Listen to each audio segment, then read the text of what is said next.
Stolen movie. ఈ movie గురించి చెప్పాలంటే వెనిస్ మూవీ ఫెస్టివల్లో స్టాండింగ్ ఓవేషన్ పొందిన మూవీ అనమాట. అంత బాగా ఉంటది. ఈ మూవీకి డైరెక్టర్ వచ్చేసి కరణ్ తేజ్పాల్. నేను చెప్పాలంటే ఫస్ట్ మూవీ డైరెక్టర్ గా కరణ్ తేజ్పాల్ కి ఫస్ట్ మూవీతోనే ఒక బంపర్ హిట్ కొట్టాడు. అంత బాగుంటది.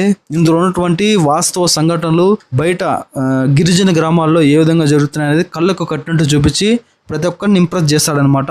ఇక ఈ వీడియోలో ఇలాంటి ఈ స్టోలెన్ మూవీ ఎలా ఉందన్న విషయాన్ని మాట్లాడుకుందాం. వీడియో చాలా ఇంట్రెస్టింగ్ ఉండబోతుంది. స్కిప్ చేయకుండా లాస్ట్ వరకు చూసేయండి. లాస్ట్ వరకు చూస్తేనే నా రివ్యూ ఒపీనియన్ అనేది మీకు అర్థమవుతుంది. ఇంకొక చిన్న రిక్వెస్ట్ ఏంటంటే ఎవ్రీడే తెలుగు, హిందీ, తమిళ్, కన్నడ, మలయాళం అంటూ తేడా లేకుండా మంచి కంటెంట్ ఉన్న movie information videos, movie reviews కోసం మన సినీ మ్యాటర్ ఛానల్ సబ్స్క్రైబ్ చేయండి, లైక్ చేయండి, కామెంట్ చేయండి, hit the bell icon also for more updates. ఇక మెయిన్ మ్యాటర్లోకి వెళ్ళిపోతే ఈ స్టోలెన్ మూవీ ఎలా ఉందనే విషయానికి వస్తే సూపర్ డూపర్ హిట్ మావా.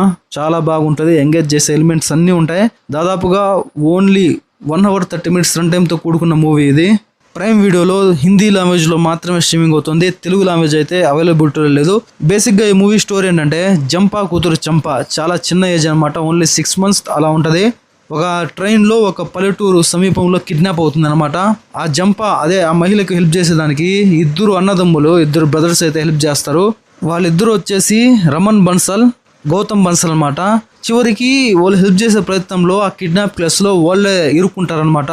అటు కొంతమంది పోలీసులు, ఇటు ఆ ఊరి ప్రజలు, ఇటు ఆ తల్లి ఇద్దరు కూడా వాళ్ళిద్దరిని వెంబడిస్తారు. వాళ్ళని చంపడానికి కూడా ప్రయత్నిస్తారు అనమాట. బేసిక్గా ఈ మూవీ స్టోరీ మొత్తం కూడా ఆ పాప తల్లి, ఈ ఇద్దరు అన్నదమ్ములు రమన్ బన్సల్, గౌతమ్ బన్సల్ చుట్టూనే తిరుగుతూ ఉంటుంది. ఈ మూవీకి అతి పెద్ద ప్లస్ పాయింట్ వచ్చేసి ఈ మూవీ రన్ టైం అనమాట. ఓన్లీ 1 hour 30 minutes ఉండటం వల్ల చూసే ఆడియన్స్ కి ఎక్కడ కూడా బోర్ కొట్టదనమాట. స్టోరీ కూడా చాలా క్లీన్ అండ్ క్లియర్ కట్ గా ఉంటది.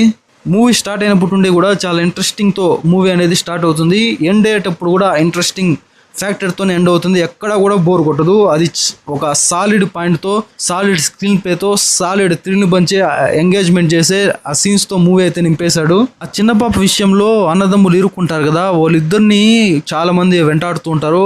ఆ సర్వైవల్ ఏ విధంగా వాళ్ళు సర్వైవర్ అనే పాయింట్, వాళ్ళు ఏ విధంగా తప్పించుకున్నారు అనేది చాలా ఇంట్రెస్టింగ్గా చూపించారు. కరణ్ తేజ్పాల్కి ఇది మొదటి మూవీ అని చెప్పా కదా, ఆ మొదటి మూవీతోనే గ్రిప్పింగ్ నెరేషన్తో మూవీని అయితే చాలా ఇంట్రెస్టింగ్గా తీశాడనమాట. సరోగసి, పిల్లల కిడ్నాపింగ్ అనే ఒక రియల్ లైఫ్ ఘటనను ఆధారంగా చేసుకొని స్టోలెన్ మూవీని అయితే తీశాడు. ఇక్కడ కూడా అనవసరమైన సీన్లు లేకుండా మూవీ చాలా ఇంట్రెస్టింగ్గా మూవీ అలా వెళ్ళిపోతూ ఉంటుంది. ఇందులో లీడ్ రోల్ పోషించిన అభిషేక్ బెనర్జీతో పాటుగా ఆ చిన్నారి తల్లి ఉన్నట్టు క్యారెక్టర్ అయినటువంటి మియా మీల్జర్, శుభం వర్ధన్, వీళ్ళందరి క్యారెక్టర్స్ కూడా చాలా హైలైట్గా అనిపిస్తాయి. మూవీ మొత్తం కూడా చాలా వరకు ఒకే నైట్ జరుగుతుంది. ఆ నైట్ చాలా ఇంట్రెస్టింగ్ నైట్గా మనకు అనిపిస్తుంది. నిజం చెప్పాలంటే 2018లో అస్సాంలో జరిగిన ఒక నిజమైన ఘటన ఆధారంగా దాని ఇన్స్పిరేషన్తో తీసిన మూవీ అనమాట ఇది. ఇంకొక మైనస్ పాయింట్ అంటే మూవీ హిందీ లాంగ్వేజ్లో మాత్రమే అవైలబిలిటీలో ఉంది. అదొక మైనస్ అని చెప్పొచ్చు. మూవీ చూసిన తర్వాత మన దేశంలో ఇంకా ఇలాంటి మనుషులు ఉన్నారా, ఈ విలేజెస్లో ఇంత ఘోరంగా ఉన్నారా అని కూడా ప్రతి ఒక్కరూ ఆలోచించక తప్పదనమాట. ఒక కిడ్నాపింగ్ రాకెట్కి సంబంధించిన దీంట్లో తనకు సంబంధం లేని విషయంలో అన్నదమ్ములు హెల్ప్ చేయబోయి తన ప్రాణాల మీదకే తెచ్చుకుంటారు. ఆ సన్నివేశాలన్నీ కూడా ఒక సహజ సిద్ధంగా అయితే మూవీ డైరెక్టర్ అయితే తీర్చిదిద్దాడు. స్క్రీన్ ప్లే మెయిన్ అండి. స్క్రీన్ ప్లే ప్రతి ఒక్కరిని సీట్ ఎడ్జ్లో కూర్చోబెడుతుంది. మెయిన్గా ఆ గ్రామంలోని ప్రజలు వెంబడిస్తారు. ఆ గ్రామం నుండి ప్రజల నుండి తప్పించుకునే ప్రయత్నాలు ప్రతి ఒక్కరిని కూడా ఇంప్రెస్ చేసే విధంగా ఉంటాయి. ఆ థ్రిల్ని అయితే పంచుతాయన్నమాట. మంచి థ్రిల్ మూవీని ఇష్టపడేవారు ఖచ్చితంగా ఈ స్టోలెన్ మూవీ చూడాలి. ప్రతి ఒక్కరు మిస్ అవ్వకుండా చూడాల్సిన మూవీ ఇది. ఈ మూవీకి నా రేటింగ్ వచ్చేసి 3 out of 5. మీరు ఆల్రెడీ ఈ స్టోలెన్ మూవీ చూస్తుంటే మీకు ఎలా అనిపించిందో కామెంట్ సెక్షన్లో కామెంట్ చేయండి. ఫ్యామిలీతో కూడా చూడొచ్చా అంటే కలిసి చూడొచ్చు, ఎటువంటి ఇబ్బంది లేదు. ఫ్యామిలీ మొత్తం కూడా థ్రిల్ని అయితే ఎంజాయ్ చేస్తారు. ఇదండి ఈ వీడియో మీకు నచ్చినట్లయితే ప్లీజ్ సబ్స్క్రైబ్ చేసి సపోర్ట్ చేయండి. నెక్స్ట్ వీడియోతో మళ్ళీ కలుద్దాం. అప్పటివరకు stay tune. Thanks for watching. జై హింద్.